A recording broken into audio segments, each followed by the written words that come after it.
Hello नमस्कार दोस्तों, Surendra sir academy में आप सभी का बहुत बहुत स्वागत है। हम चलिए स्टार्ट करते हैं आज दिन भर में जो बनी हुई महत्वपूर्ण खबरें हैं। ठीक है, चलिए आप लोग पहले चैनल को सब्सक्राइब कर दीजिए, एक दूसरे को शेयर कर दीजिए और लाइक कर दीजिए। ठीक है, चलिए स्टार्ट करते हैं, देखते हैं पहला क्वेश्चन क्या है। पहला क्वेश्चन बना हुआ है आपका, संयुक्त राष्ट्र महासचिव एंटोनियो गुटेरेस ने जलवायु परिवर्तन में अपने नए सलाहकार के रूप में किसे शामिल किया है। पहला ऑप्शन है क्या, कॉलिन पोकुटन। ठीक है, ऑप्शन नंबर बी में क्या दिया है, अर्चना सोरंगे। ठीक है, ऑप्शन नंबर सी में क्या दिया है, लिसी प्रिया कंकुजम। ठीक है, ऑप्शन नंबर डी में क्या दिया है, वंदना शिव।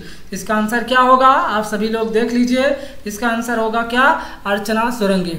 अर्चना सोरंगे क्या है, ये जलवायु एक कार्यकर्ता है। आपसे क्वेश्चन पूछ देगा, एक भारतीय जलवायु कार्यकर्ता का नाम बताइए जो अभी हाल ही में खबरों में थी, तो आपका आंसर क्या होगा, अर्चना सोरंगे। वो क्या नियुक्त की गई है, अंतर्राष्ट्रीय जो महासचिव है कौन, यूनाइटेड नेशंस के जो क्या है सचिव साहब कौन, एंटोनियो गुटेरेस। उन्होंने इन्हें क्या किया, अपने सलाहकार के रूप में इन्हें शामिल किया। क्यों किया है कि जो कोविड-19 बीमारी आई है उसकी वजह से जो ग्लोबल वार्मिंग हुई है, मतलब जो वैश्विक परिवर्तन हुआ है, उन सभी जलवायु परिवर्तन से निपटने के लिए इन्हें क्या किया गया है, इनके कार्य को देखते हुए उन्हें क्या सलाहकार के रूप में नियुक्त किया है।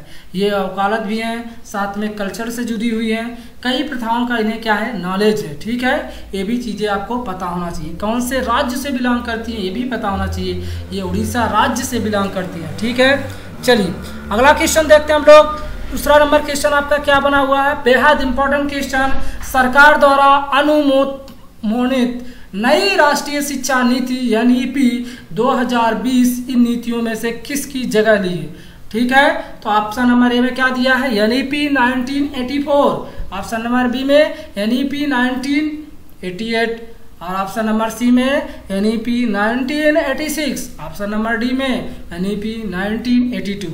इसका आंसर क्या होगा, नई राष्ट्रीय शिक्षा नीति। एनईपी का फुल फॉर्म क्या होता है, नेशनल एजुकेशन पॉलिसी। ये कब से लागू हुई थी पहले, तो 1986 में, यानी 34 वर्ष बाद फिर से एक नई शिक्षा, मतलब भारत को हमें एजुकेशन सेक्टर में क्या है, रिफॉर्म लाने के लिए, परिवर्तन लाने के लिए अभी हमने क्या है, अपनी शिक्षा नीति में, पॉलिसी में चेंज किया है। ठीक है ना, कहते हैं परिवर्तन ही संसार का नियम है। तो राष्ट्रीय शिक्षा नीति जो है इसके पहले 1986 में जारी की। आपसे क्वेश्चन पूछेगा कुछ समय देश के प्रधानमंत्री कौन थे, तो राजीव गांधी। किससे, राजीव गांधी। और ये हमारे परिवर्तन होने का कारण है जो आपका एसडीजी है, सस्टेनेबल डेवलपमेंट गोल, उन्होंने 2030 के एजेंडा से जुड़ी है, जिसमें 17 गोल हमने आपको पढ़ाए थे, याद है ना। और उसी में से ये जुड़ी हुई है। उसमें एक शिक्षा भी थी कि लोगों को क्या है, अच्छी क्वालिटी का एजुकेशन मिलना चाहिए। ठीक है, चलिए अगला क्वेश्चन हम लोग देखते हैं। थर्ड नंबर क्वेश्चन क्या बना हुआ है, निम्नलिखित में से किसे पेटीएम मनी के नए मुख्य कार्यकारी अधिकारी सीईओ के रूप में नियुक्त किया गया। ऑप्शन नंबर ए क्या है, Rajesh Pawar. Option number B Varun Sridharan. Option number D Uttam Kumar Sharma. Option number D A Balasubramaniam. इसका आंसर क्या होगा, ये किसकी जगह लिए हैं, तो प्रवीण जाधव इसके पहले क्या थे, पेटीएम के एमडी और सीईओ थे। उनकी जगह पे अभी किसे नियुक्त किया गया है, वरुण श्रीधरन को। ठीक हो, अब आपको पेटीएम के बारे में पता होना चाहिए कि पेटीएम की स्थापना कब हुई थी, किसने की थी, इसका हेडक्वार्टर कहाँ है। तो पेटीएम के संस्थापक कौन थे, विजय शेखर शर्मा। इसका हेडक्वार्टर कहाँ है, नोएडा उत्तर प्रदेश। पेटीएम की स्थापना कब हुई थी, 2010 में। ठीक है, अब आपको पता होना चाहिए पेटीएम ई कॉमर्स में कब शामिल हुआ था, तो 2012 में। पेटीएम को पेमेंट बैंक लिमिटेड कब नाम दिया गया, 2017 में। ठीक है, पेटीएम पेमेंट्स बैंक लिमिटेड। ठीक है, इतना चीजें इसके बारे में आपको पता होना चाहिए। पेटीएम पहले क्या है, डीडीएच सेवाओं पे सबसे ज्यादा फोकस करता था। ठीक है, चलिए फोर्थ नंबर क्वेश्चन आपको हम देखते हैं क्या बना हुआ है, मदर इंडिया और नया दौर जैसी फिल्मों में काम कर चुकी बॉलीवुड की दिग्गज अभिनेत्री जिनका नाम क्या है, कुमकुम का निधन हुआ, उनका असली नाम क्या है, Adila. Option number B Hina. Option number C Zubunnisa. Option number D Amira. तो इसका आंसर क्या होगा, जुबुन्निसा। ठीक है, जुबुन्निसा इनका क्या था, असली नाम था, और ये एग्जाम में पूछे जाने के चांसेस ज्यादा रहेंगे। ठीक है, कुमकुम पहली बार किस इंडस्ट्री में काम की थी, तो भोजपुरी इंडस्ट्री में। फिल्म का नाम क्या था, गंगा मैया तोहे पियरी चढ़ोगो, ठीक है, 1963 में, ठीक है, याद रखिए। और इन्होंने कौन कौन सी इनकी फेमस फिल्में थी ये भी याद होना चाहिए। मदर इंडिया, कोहिनूर, एक सपेरा, एक लुटेरा, नया दिल उजाला, राजा रनक और लालकर आंखें। बहुत सारी ऐसी फिल्में हैं जिन्होंने 100 से अधिक फिल्मों में इन्होंने क्या है काम किया है। चलिए 5th नंबर क्वेश्चन देखते हैं हम लोग।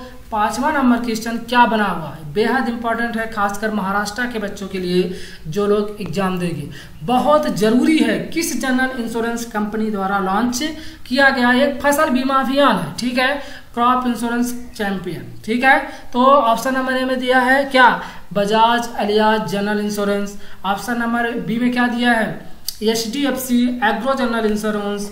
और option number C Bharti AXA general insurance. Option number D Tata AIG general insurance. इसका आंसर क्या होगा, भारतीय एक्सा जनरल इंश्योरेंस एक कंपनी है जिन्होंने क्या है ये योजना लॉन्च की है, किसके लिए, किसानों के लिए।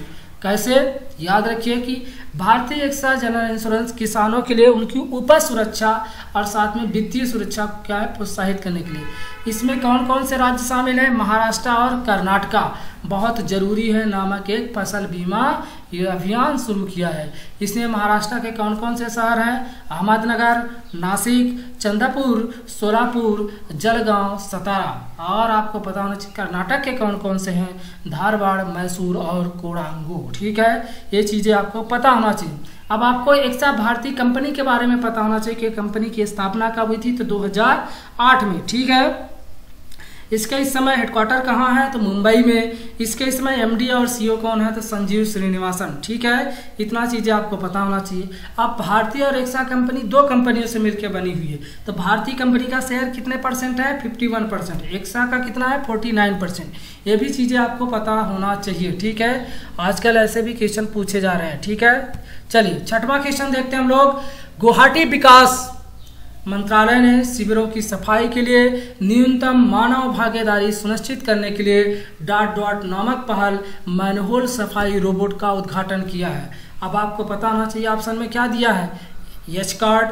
ऑप्शन नंबर बी में बैंड, ऑप्शन नंबर में बी में क्या दिया है, बैंडिकुटस। ऑप्शन नंबर सी में कैमयारी बूट। ऑप्शन नंबर डी में बयोमित्रम, ठीक है। तो इसका आंसर क्या होगा, इसका आंसर होगा ऑप्शन नंबर बी बैंडिकुट्स, ठीक है। इन्होंने ये कहाँ लॉन्च हुआ है, अभी गुवाहाटी में। तो आपसे क्वेश्चन क्या पूछेगा कि शिविरों को मैनहोल सफाई जो रोबोट के द्वारा होती है, तो भारत के पूर्वोत्तर का कौन सा पहला शहर है, तो याद रखिए गुवाहाटी, ठीक है। इसके पहले कहाँ कहाँ हो चुका है, तो गुरुग्राम और कोयम्बटूर के बाद कहाँ चालू हुआ, गुवाहाटी में।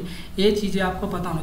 कौन सा नंबर का है, 3रा नंबर का, ठीक है, रोबोट के द्वारा सफाई, ठीक है। चलिए याद होना चाहिए आपको असम के बारे में। कहाँ है, गुवाहाटी कहाँ आता है, असम में। तो असम के मुख्यमंत्री सर्बानंद सोनोवाल, असम के गवर्नर जगदीश मुखी, असम की राजधानी दिसपुर। असम में लोकसभा सीटें 14 यानी 14। असम में विधानसभा सीटें 126। असम में राज्यसभा सीटें 7, ठीक है। इतना चीज़ें आपको पता होना चाहिए, ठीक है। चलिए आप सभी लोग चैनल को सब्सक्राइब कर दीजिए, साथ में शेयर कर दीजिए और लाइक कर दीजिए, ठीक है। शेयर इज केयर, ठीक है। आप शेयर कीजिए और केयर कीजिए, ठीक है। चलिए 7वां नंबर क्वेश्चन हम लोग देखते हैं। परवेज खान, जिनका हाल ही में क्या हुआ, निधन हुआ, निम्न में से किस क्षेत्र से संबंधित है। ऑप्शन नंबर ए है फिल्म से। ऑप्शन नंबर बी है पत्रकारिता से। ऑप्शन नंबर सी है खेल से। ऑप्शन नंबर डी है साहित्य से। इसका आंसर क्या होगा, फिल्म इंडस्ट्री से। बॉलीवुड के एक्शन डायरेक्टर इन्हें कहा जाता था, परवेज खान। इन्होंने कब कदम रखा था फिल्म उद्योग में, 1986 में। इनकी कुछ फिल्मों के नाम बता दीजिए, अंधाधुन, बदलापुर, बुलेट राजा, फुकरे, रावण जाने गद्दार और मिस्टर एंड मिसेस खिलाड़ी, the legend of Bhagat Singh soldier. ये सभी फिल्में किसकी हैं, परवेज खान की। ये भी चीज़ें आपको क्या होना चाहिए, पता होना चाहिए। चलिए 8वां नंबर हम लोग क्वेश्चन देखते हैं। 8वां नंबर क्वेश्चन आपका क्या बना हुआ है, ठीक है। किस अंतरराष्ट्रीय संगठन ने कोविड-19 महामारी से लड़ने के लिए भारत को $3 अमेरिकी अनुदान की क्या है, मंजूरी दी है। ऑप्शन नंबर ए क्या है, विश्व बैंक। ऑप्शन नंबर बी में क्या दिया है, अंतर्राष्ट्रीय मुद्रा कोष, IMF। ऑप्शन नंबर सी में एशियाई विकास बैंक यानी एडीबी, ऑप्शन नंबर डी में संयुक्त राष्ट्र विकास कार्यक्रम। तो इसका आंसर क्या होगा? एशियाई विकास बैंक यानी एडीबी ने कोविड-19 महामारी के प्रति सरकार को आपातकालीन प्रक्रिया समर्थन के लिए कितने 3 मिलियन यानी बोले तो 22,000 करोड़ क्या है पैसा प्रदान किया। किस संस्था ने? एडीबी यानी full form Asian development bank. अब आपको एडीबी के बारे में पता होना चाहिए कि एडीबी की स्थापना कब हुई थी। एडीबी की स्थापना हुई थी 19 दिसंबर 1966। इसका हेडक्वार्टर और इसके अध्यक्ष भी आपको पता होना चाहिए। इसका हेडक्वार्टर कहाँ है? पहले इसकी हेडक्वार्टर यानी फिलीपींस की राजधानी कई बार हम लोगों ने पढ़ा है मनीला में, लेकिन अभी थोड़ा सा अभी पीएससी का एग्जाम हुआ था उसमें ऑप्शन चेंज कर दिया था, मनीला दिया ही नहीं था, उसमें डायरेक्ट दे दिया था मांडुलुयांग। ठीक है, तो याद रखिए फिलीपींस की मनीला जो राजधानी है सिटी, उसी में एक मांडुलु नामक एक छोटा सा शहर है, उसको वहीं पे मेन हेडक्वार्टर है। कहाँ? किसका? एडीबी का। ठीक है, इसके इस समय अध्यक्ष कौन है? मातुसांग अशकावा। ठीक है, ये भी आपको पता होना चाहिए। अब आपको ये भी पता होना चाहिए कि इसमें शेयर किसके कितने परसेंट है। तब अमेरिका और जापान के एडीबी बैंक में बराबर के शेयर लगे हुए हैं। क्वेश्चन यहाँ से भी बन सकता है, एडीबी किस डोमिनेटेड बैंक है? तो जापान डोमिनेटेड बैंक है। ठीक है, चलिए अगला क्वेश्चन हम लोग देखते हैं। 9th नंबर क्वेश्चन आपका क्या बना हुआ है? ठीक है, चलिए। उन्नत भारत अभियान के तहत भारतीय प्रौद्योगिकी संस्थान दिल्ली यूबीए, आईआईटीडी और विजन भारती विभाग नई दिल्ली में डॉट के साथ एक त्रिपक्षीय समझौता ज्ञापन पे क्या किया है? सिग्नेचर किया है। तो वो कौन सी संस्था है? विज्ञान और प्रौद्योगिकी मंत्रालय, भारतीय विज्ञान साइंस संस्थान, वैज्ञानिक और औद्योगिक अनुसंधान परिषद, केंद्रीय वैज्ञानिक उपकरण संगठन। इसका आंसर क्या होगा? वैज्ञानिक और औद्योगिकी अनुसंधान परिषद किसमें शामिल होगा? उन्नत भारत अभियान में। हस्ताक्षरित जो सिग्नेचर समझौता हुआ था यूबीए और सीएसआईआर, और साथ में ग्रामीण प्रौद्योगिकियों को बढ़ावा देने के लिए, मतलब जो हमारे ग्रामीण बच्चे होते हैं उनमें अगर क्या है टैलेंट है तो हमें क्या है उन्नत भारत अभियान के तहत उन्हें खोजना और शामिल करना, जिससे हमारा क्या होगा रिसर्च एंड डेवलपमेंट में बढ़ावा मिल सके। ठीक है, और counselling of scientific and industrial research establishment का हुई थी इसकी सितंबर 1942 में। इसका हेडक्वार्टर कहाँ है? नई दिल्ली में। ठीक है, ये किस चीज़ पे ज़्यादातर फोकस करती है? रिसर्च एंड डेवलपमेंट में। उन्नत भारत अभियान कब लॉन्च हुआ था? 11 नवंबर 2014 को। इसमें कौन कौन से मंत्रालय शामिल होकर लॉन्च किए थे? एचआरडी मंत्रालय यानी ह्यूमन रिसोर्स डेवलपमेंट, जिसे हम आजकल किस नाम से जानते हैं? शिक्षा मंत्रालय के नाम से जानते हैं। ठीक है, ये और कौन शामिल हुआ था इसमें? रूरल कौन सा? ग्रामीण विकास जो होता है और पंचायती राज, ये भी संस्थाएं इसमें क्या थी? शामिल थी। ठीक है, चलिए अगला क्वेश्चन हम लोग सभी लोग देखते हैं। 10वां नंबर क्वेश्चन और अंतिम क्वेश्चन आपका क्या बना हुआ है। ठीक है, सभी लोग चैनल को शेयर कर दीजिए और साथ में लाइक कर दीजिए। ठीक है ना, लाइक कीजिए और साथ में शेयर जरूर कीजिएगा। ठीक है, चलिए देखते हैं 10वां नंबर क्वेश्चन। मानव तस्करी के खिलाफ विश्व दिवस 2020 world day against traffic and person 2020 का विषय क्या था? Act to protect and extend traffic person या community to the case working on the front line to end human trafficking. ठीक है, ऑप्शन नंबर सी क्या है? Human trafficking call your government to action. Option number D क्या है?